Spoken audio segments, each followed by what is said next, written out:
ask a few questions about United. How long have you supported United? Hi Alex. I've supported United since I was 8 years old, so that was in 1957, so that's 60 years in total. My mum and dad supported United, as did my older brother Ray, so really it was just a natural choice for me to continue supporting United also. Do you remember your first ever game? Right, my dad took me to my first ever game in October 1957. It was against Aston Villa, and we won 4-1. Now those goals were scored by Tommy Taylor, who got 2 goals. Brilliant header of a ball. He could head a ball better and harder than somebody could kick it. It was brilliant, absolutely brilliant. He was our centre forward. David Pegg, who was what they call a left winger in those days, he got one of the other goals, and there was also an own goal. And the team in 1957, Alex, was our goalkeeper was Ray Wood, very good goalkeeper. And then defenders, they had Roger Byrne, who was a captain, and he was like a left full back. He later went on to captain England as well as United. Bill Fowkes played at right full back. Later on he went on to become our centre half when we won the European Cup in 1968. And then there was Jackie Blanchflower, who was centre half. Then they had Duncan Edwards, the great Duncan Edwards, fantastic. He was playing for England at the age of 17, would you believe? 17, fantastic footballer, one of United's great players. Then there was a guy called Freddie Goodwin, and the position he played, all these positions now you see are different to what we know these days, but he was what they call a wing half. And then on outside left, who like a winger, was David Pegg. On the other wing, which is a right winger, was Johnny Berry. Then, as I mentioned before, Tommy Taylor, who was our centre forward. Absolutely brilliant. You know how much he cost? How much? Sir Matt Busby bought him from Barnsley for £29,999, and the rumour has it that he didn't want to burden him with a tag of being United's most expensive player of 30,000, so it's believed that he gave £1 to the tea lady who was serving tea in the boardroom at Barnsley. That's incredible, amazing, isn't it, Alex? It is. Unbelievable. And he was playing for England as well, and he would have gone on, like Duncan Edwards and Roger Byrne, would have gone on to win many caps for England. I'm sure they would have won the World Cup as well before 1966. And the other forward was Dennis Violet. He was a very good player as well. And then the last one, position inside forward, was Liam Whelan, and that was the team in those days, 1957. Right, so of those 11 players, Alex, 9 were English, and the only other 2 exceptions was Jackie Blanchflower, who played for Northern Ireland, and Liam Whelan, who played for the Republic of Ireland. But to have 9 English players in your team, that'd be, you know, in the Premiership, it'd be unheard of. What was your traffic like when you first went? Right, well there was very limited seating in those days, so they had standing in you know, all other parts of the ground.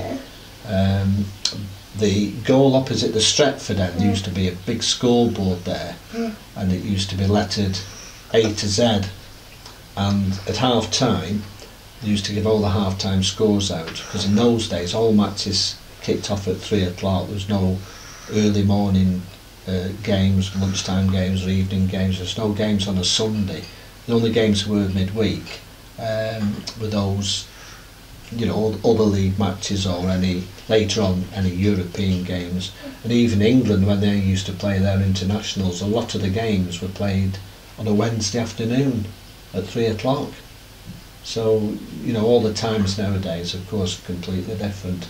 You had restricted view sometimes in the seats because of the stanchions. The stanchions were there, of course, to support the roof. So certain seats, you could just have a stanchion there blocking the goal, which was a shame. But that's just the chance you took when you had a seat. But it was obviously totally different to what it is now. We went by train, and we caught the 1:35 from Bredbury to Manchester Piccadilly. Then from Manchester Piccadilly we walked to Oxford Road, and then from Oxford Road we caught another train to Warwick Road, which runs alongside Lancashire County Cricket Ground.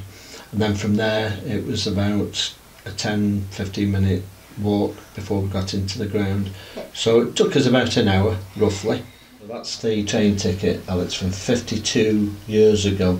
And then that's the actual date, 26th of April 1965. And that's the return ticket. We had a night match that night. I can't just remember who we played, but we clinched the what was called the Division 1 in those days, and we pipped Leeds United to the title. But it wasn't on points or anything like that. It was on goal average, not goal difference, goal average in those days. So that was quite unique. And as I say, I've kept it ever since, and that's that ticket now is 52 years old. Wow. Nearly as old as Grandad.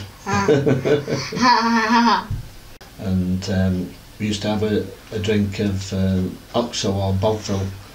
There was tea, coffee, Oxo or Bovril. There was none of the soft drinks. There was no beer and anything like that in those days. And the only other thing you could probably get is a meat pie, something like that. So very limited in all the refreshments. Okay, Alex, and also to just give you an idea of the cost in those days. In 1957, again, funnily enough, United played Aston Villa in the FA Cup final, and for a standing ticket at Wembley, and I've still got the coins, and the money in that days, it was shillings and pence, pound shillings and pence, and that was actual coinage. That is a half a crown, which is 2 and 6, and then that's a shilling. So combined, that's 3 and 6 in old money. That's a shilling. That's worth 5p now. Okay, half a crown and a shilling, and that's worth 12.5p in today's money, and that's worth 5p in today's money. So you wouldn't get anything at Old Trafford now for 17.5p, would you? Who was your favourite all-time player? There've been so many great players over the years, Alex, all the years I've supported them. But my favourite all-time player has to be Sir Bobby Charlton. Absolutely superb player. Played in the days of Dennis Law and George Best. That's where the Holy Trinity is now outside Old Trafford. When you've had many pictures taken there, haven't you?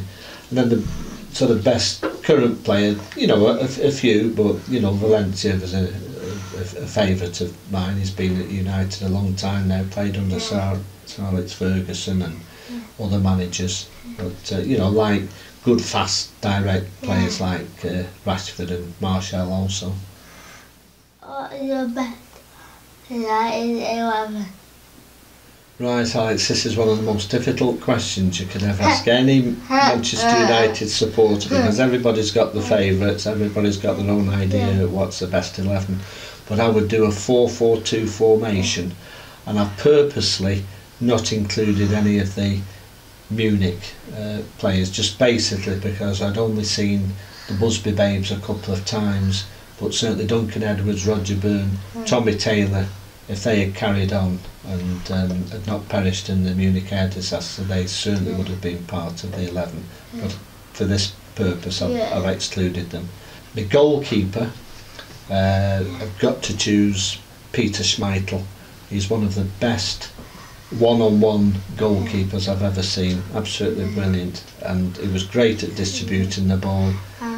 The opposition would be on the attack 1 minute, he'd collect the ball, and then in no time at all he'd have United attacking, and there'd be, you know, in the opposition's goal mouth within seconds. He was brilliant at that. So it would be Schmeichel, and then my back four, I'd have Gary Neville at right back. Brilliant. He's a United player through and through, Gary Neville. And on the left hand side, on full back, would be Dennis Irwin. Dennis Irwin was one of Alex Ferguson's best buys, and he was a brilliant, consistent player. Great penalty taker as well. Got a lot of important penalties for us, and always got 8 or 9 out of 10 performances every single week. He very, very rarely had a bad game. I don't think I ever saw him have a bad game. It was brilliant. And then the two central defenders, I'd have Nemanja Vidic and Jaap Stam, two very, very good, strong players. Good in the air, good in the tackle, but also good as well at distributing the ball. And then my midfield four, if you like, which two would be wingers. I'd have George Best on the right hand side, who could dribble and beat a player in such a short space of time. It was fantastic. It was as though the ball was glued to his football boot. His control was brilliant. So he'd be on the right. So Bobby Charlton on the left. Great midfield player. Tremendous shot. He'd score goals 30 yards on a regular basis. He was brilliant. Absolutely superb. And then with two sort of like central midfield players. One would be Paul Scholes. Brilliant player. Brilliant. Could pass, could score. Not brilliant in the tackle. Gave a lot of fouls away, but that didn't matter. He was great. And then as my captain, I'd have Brian Robson. Tremendous leader. Great inspiration for the team. And fantastic, scoring important goals as well. But a great leader. And then the two up front, I'd have Eric Cantona, who, epitomised, if ever was a player meant to play for United, it was him. And he scored a lot of important goals. Great influence on the team, and tremendous player. It's just a pity he didn't come to United a lot sooner, and it's a pity he didn't stay for longer, but a great player. And then the last one up front to be Cristiano Ronaldo, who you know about, obviously playing for Madrid now. Great player, could score goals even if he particularly wasn't having a good game. And he's a one player. If he was on the pitch, he would get important goals for you. So that'd be the best 11. To be subs, Alex, I'd have David De Gea, who's absolutely fantastic. He's virtually on a par with Schmeichel, fantastic goalkeeper. I'd have Valencia, who's all-round player. He can play full-back as he is doing now, and he's taken to that very, very well, or a fast direct winger, which is very, very good. And then I'd have one of the defenders as Ferdinand, Rio Ferdinand, great centre-half, good header of the ball, good tackler. One of my midfield players would be Roy Keane, who, like Brian Robson, was a great leader, great captain of United. It was a close-run thing between Robson and Keane in the original 11, but I'd say Roy Keane would be on the subs bench. David Beckham, one of my other subs, great crosser of the ball, fantastic player, and like Gary Neville, a United player through and through. And then the other two to make up the 7 subs. One would be Ryan Giggs, again tremendous player, fantastic pace, scores a lot of goals. And then the last one would be Dennis Law, fantastic header of a ball, match winner, brilliant. So that's my subs. It's been great time to asking questions. That's no problem at all, Alex. I've enjoyed answering all your questions. Been brilliant. Come on, Reds.